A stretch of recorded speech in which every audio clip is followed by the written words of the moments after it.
어제 제가 그토록 문제점이 있고 개각에 대해서 잘못됐다 지적을 했음에도 불구하고 결국은 대통령실에서 인사를 했습니다. 민생 포기, 경제 포기 인사입니다. 제가 보기엔 한 사람, 그 후보자 개개인의 문제가 아니라 시점과 내용에 있어서 최악의 개각입니다. 이분들이 특히 경제부처 관련된 장관들은 최근의 경기 침체와 민생 위기를 놓고 책임을 지고 경질을 해야 될 인사들을 도리어 내년 총선에 출마시키겠다고 그 자리를 깔아주는 것은 도저히 납득이 안 됩니다. 도대체 국민들이 어떻게 받아들이겠습니까?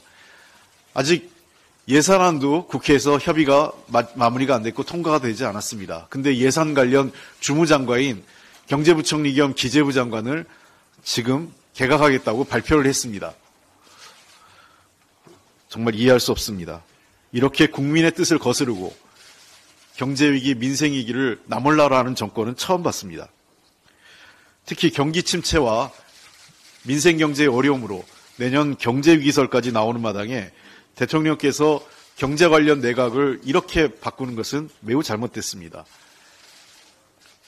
한 분 한 분에 제가 평가는 하지 않겠습니다만 후임자로 임명되신 분들의 대부분이 경력상 의아함을 나타내고 있습니다. 중소기업부 장관으로 임명되신 분 같은 경우도 도대체 이해가 안 됩니다. 제가 개인적으로 잘 알지만 외교관으로 오랜 커리어는 있습니다만 과연 지금 그 중소기업의 현실, 대한민국 경제 현실에 대해서 얼만큼 이해하는지는 모르겠습니다. 청문회를 통해서 이분들의 능력과 도덕성 문제를 엄격하게 따지겠습니다. 다시 한번 말씀드리지만 이런 잘못된 장관급 인사의 피해는 고스란히 국민의 몫입니다. 윤석열 정부의 자성을 촉구합니다. 지난 10월 전산업 생산이 3년 6개월 만에 최대폭으로 감소하는 등 생산 소비 투자가 모두 마이너스로 전환됐습니다. 들쭉날쭉한 지표가 반복되면서 정부가 경제의 불확실성과 불안정성에 제대로 대처하지 못하는 무능을 보여주고 있습니다. 한국은행은 지난주 금융통화위원회를 열어 기준금리를 3.5%로 유지했습니다. 고금리, 고물가, 가계부채 관리와 경제성장률을 동시에 감안해야 하는 상황에서 내려진 고육주책인 것 같습니다. 한은은 기준금리 동결과 함께 올해 성장률이 낮아질 것이라는 전망을 유지하고 내년 성장률도 기존 예상보다 낮춰서 발표했습니다. 반면 물가는 올해와 내년 모두 이전 예측보다 더 올라갈 것이라고 밝혔습니다. 성장은 안 되고 물가는 올라간다는 것입니다. OECD 또한 올해 우리나라 성장률은 낮추고 물가 상승률은 높여서 발표했습니다. 올해 세계 경제가 2.9% 성장하는데 한국은 1.4% 성장하는데 그친다고 합니다. 한국은행은 현 금리의 장기간 유지를 넘어 인상 가능성까지 내비쳤습니다. 고물가 장기화와 경제 불확실성 증가 우려 때문입니다. 그러면서 가계부채와 고물가 등으로 서민과 취약계층이 굉장히 어려울 것이라는 경고를 내놓았고 정부가 적극적인 재정정책으로 어려운 계층을 도와야 한다는 처방을 내놓았습니다. 중앙은행이 물가 안정과 경기 부양 사이에서 고군분투하면서 정부의 적극적인 민생 대책을 강조하고 있는데 정부 여당은 모르쇠하고 역행하고 있고 무책임으로 일관하고 있습니다. 예산이 민생의 버팀목이 되도록 하자는 민주당의 요구에도 협상을 회피하면서 민생 파탄, 국민 방치 예산을 고집하고 있는 것입니다. 민생을 살리라는 국민과 야당 그리고 중앙은행의 호소까지 외면하고 있는 정부 여당에 강력히 촉구합니다. 더 어려워질 것으로 예상되는 민생과 경제를 회복하기 위한 예산을 만드는 데 협조해 주기 바랍니다. 권력이 준 권력, 국민이 준 권력에 눈이 멀어 그 책임을 다하지 못한다면 남는 것은 국민의 심판뿐입니다.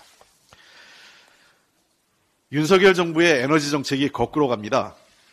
제가 지난번에 대한민국 1호 영업사원인 윤석열 대통령이 7조 원의 투자 유치 성과를 내세웠는데 정작 100조 원이 넘는 해외 투자가 있었다라는 얘기를 했습니다. 그 내용의 일부를 제가 지적을 해보겠습니다.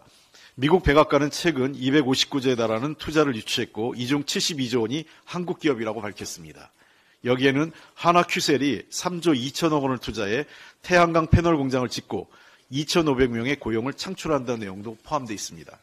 그러나 국내에서는 정부의 재생에너지 생태계 파괴로 국내 태양광 발전 설비 설치량은 대폭 감소하고 산업은 고사 위기입니다. 한화큐셀도 국내에서는 최근 희망퇴직 실시와 충북 음성공장 가동 중단을 결정했습니다. 국내 재사용 에너지 산업은 파괴하고 해외에 퍼주는 것이 윤석열 경제외교와 에너지 정책의 실상입니다. 제가 지난번 얘기했죠. 국내 일자리는 줄이고 해외 일자리는 늘리고 계십니다. 윤석열 정부가 남 좋은 일만 하는 사이 세계는 재생에너지로의 구조전환에 박차를 가하고 있습니다. 애플, BMW 등 세계 공급망을 좌우하는 기업들은 납품기업의 재생에너지 사용을 조건으로 하고 있습니다. 이미 2022년 세계 풍력과 태양광 발전이 원전 발전량을 추월했다는 통계도 나왔습니다. 새로운 무역 장벽인 그린 장벽으로 재생에너지 없이는 기업 생존이 어렵고 경제가 붕괴될 것이라는 전망도 현실화하고 있습니다. 그런데도 정부는 재생에너지 예산 삭감과 원전 예산 폭증으로 기업과 경제의 미래를 손들이째 흔들고 있습니다. 국제적 대세인 아리백이 아닌 원전까지 포함된 CF100을 주장하면서 한국을 국제 에너지 전환의 고아로 만들려고 하고 있습니다. 기업들도 정부 주도의 CF100 참여 의향이 없고 재생에너지 확대를 요구하고 있습니다. CF100 외에도 정부 여당은 필요 용량을 초과한 고준위 방패장 건설을 통한 원전 확대를 시도하고 있고 실패로 판명되고 있는 SMR에 대한 맹신도 계속하고 있습니다. 정부와 여당은 이를 바로잡으려는 민주당에 대해 정략적 공격에 몰두할 때가 아닙니다. 세계적인 에너지 전환 추세의 흐름을 놓쳐서 영원히 낙오되지 않도록 정신을 바짝 차려야 할 때입니다. 기업의 아리백 이행을 위한 지원 대책을 마련하고 재생에너지 확대를 위한 인프라 구축에 힘써야 합니다.